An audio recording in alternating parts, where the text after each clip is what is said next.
ग्वालियर शहर की 30 पुलिस ने एक नाबालिग लड़की उसकी मां के खिलाफ बलात्कार, अवैध वसूली और ब्लैकमेलिंग की धाराओं में मुकदमा दर्ज किया है। खास बात यह है कि पीड़ित दलित युवती के नाम से मां बेटे ने न सिर्फ गोल्ड लोन हासिल किया बल्कि एक जुपिटर स्कूटर भी फाइनेंस करवाई, जिसकी किस्त इस दलित युवती की सैलरी से ही कटती रही। खास बात है कि आरोपी 17 साल के लड़के ने इस युवती को उसकी सैलरी बढ़वाने के नाम पर लगभग 7 महीने तक उसका देख शोषण किया था।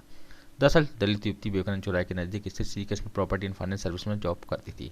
इसका ऑफिस थाटीपुर में ही विवेकानंद चौराहे के पास बेसमेंट में है। यहाँ आरोपी महिला कविता यादव उसका 17 साल का बेटा इस लड़की को उसकी सैलरी बढ़वाने के नाम पर लंबे अरसे से ब्लैकमेल कर रहे थे। इतना ही नहीं, आरोपी ने उसके नाम से 36,000 रुपये का गोल्ड लोन, एक जुपिटर स्कूटर भी फाइनेंस करा लिया था।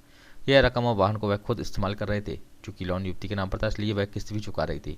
जब युवती की सैलरी नहीं बढ़ी और आरोपियों की हरकत में कोई सुधार नहीं आया तो उसने अश्लील फोटो वीडियो के जरिए ब्लैकमेल करते रहे। तब युवती ने आरोपियों के खिलाफ थाने में शिकायत दर्ज कराई है। पुलिस ने इस मामले में नाबालिग लड़के और उसकी मां के खिलाफ बलात्कार, ब्लैकमेलिंग, अवैध वसूली सहित 66 IT एक्ट की धाराओं में मुकदमा दर्ज कर लिया है। फिलहाल आरोपियों में नाबालिग लड़के की गिरफ्तारी हो सकी जबकि मां अभी तक फरार है।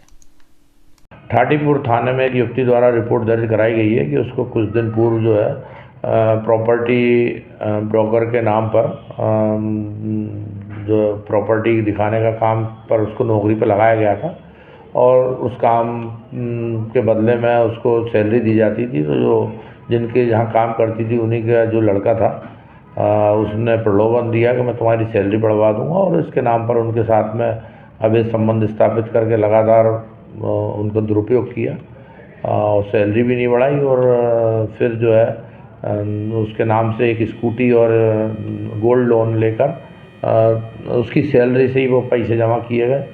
तो उससे दुखी होकर और उसके जो अंतरंग फ़ोटो थे उनके नाम पर भी उसने अपनी माँ के माध्यम से उसको ब्लैकमेल करके और उसे नौकरी करवाते रहे। तो उसने इस पर से रिपोर्ट दर्ज कराई है।